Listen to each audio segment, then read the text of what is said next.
This is Mridul and I'm back with another video. This time it's the review of Xiaomi Mi A1. Please don't mind the bad lighting that I'm shooting this video at night, and it's pretty late now. I've been using this device for a few days now, and let me give you the review of this device after the 2 months. This device has been in the market for 2 months. Was launched on 12th September 2017, and today is 15th November 2017.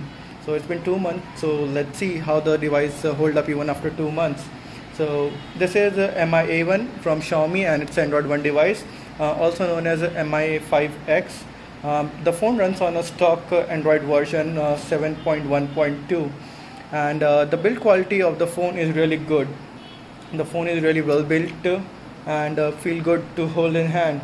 And the phone has a 3.5mm jack at the bottom, a USB Type-C port, and a microphone and a speaker grill at the bottom. The 3.5mm jack is really a good thing. I like 3.5mm jack, and the phone has a inbuilt audio DAC as well.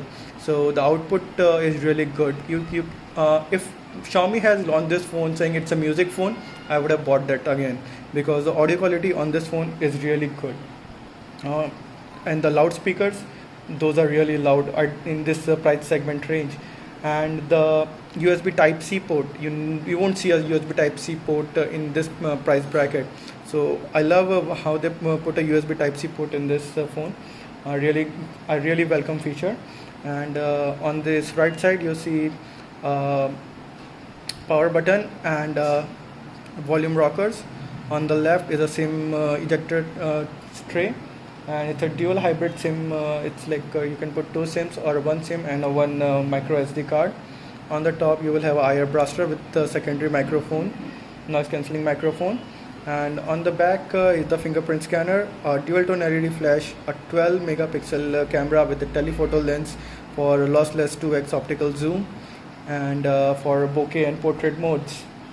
So that's about the phone. And the phone also have a basic sensors like gyroscope, accelerometer, and a proximity sensor, but it lacks NFC. It doesn't have NFC. So yeah, but that's not a big thing, because nevertheless I don't use NFC very much.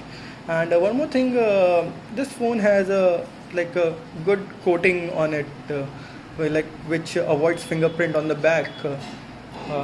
I've been using this phone for a few days, and I don't feel like that much fingerprint on the back of the phone. Well, I was using Honor 9i, and that phone is a fingerprint magnet.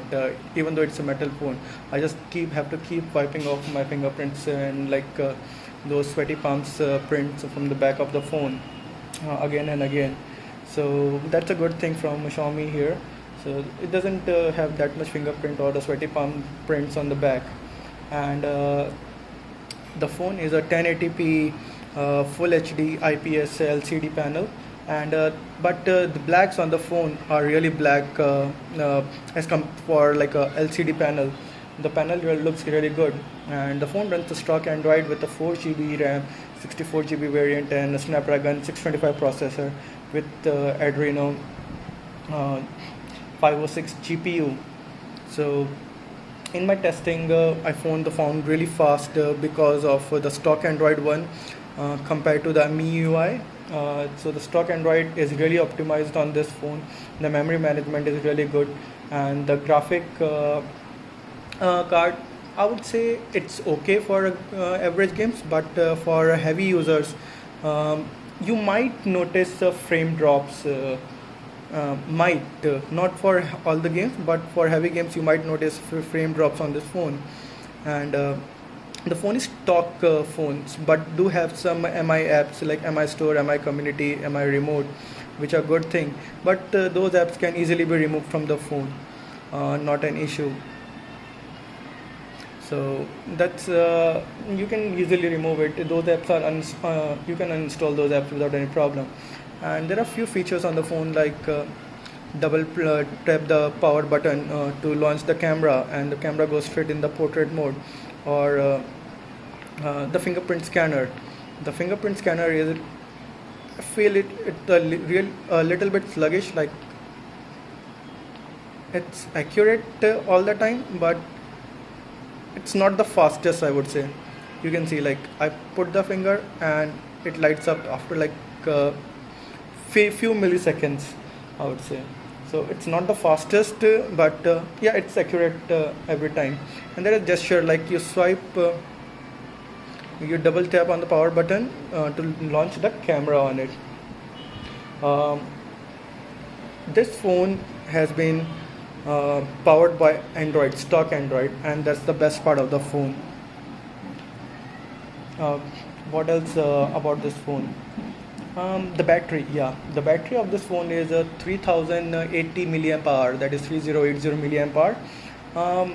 For a moderate to heavy usage, I was able to get to my day, but I had like around 10 to 15% battery left by the end of the day, like starting from 9 a.m. till like 9 or 10 p.m. in the night. I had like 10 to 15% battery left. Well, as while I was testing like on a 9i, I was getting somewhere around 35 to 40% of battery left by the end of the day, because it has a little bit bigger battery. If you compare, like it has a 33,050 milliamp battery on a 9i, and this one only has a 3080 milliamp battery. So I will give that. And moreover, I've been seeing like a few updates coming on this phone. Like it's already, this is the second update I have received in last 3 days of this phone. So that's a good thing. Like Google is really pushing up updates on this phone, and we are getting updates now and then. And the portrait mode and the camera quality. The cameras, I would say they are good in daylight, but when it comes to like low light or outside at night, the camera struggles a bit. But generally the photos are really good. The portrait photos on this phone, those comes out really good. And what else I can say? So overall, you won't feel disappointed by the camera. The camera is primary camera is f2.2 aperture, 12 megapixel, and the secondary camera is f2.6 aperture. And it will provide you lossless 2 times optical zoom.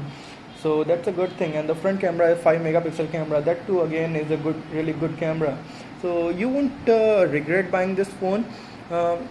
There are other phones also in this price segment, like Honor 9i, this one, and Moto G5s Plus.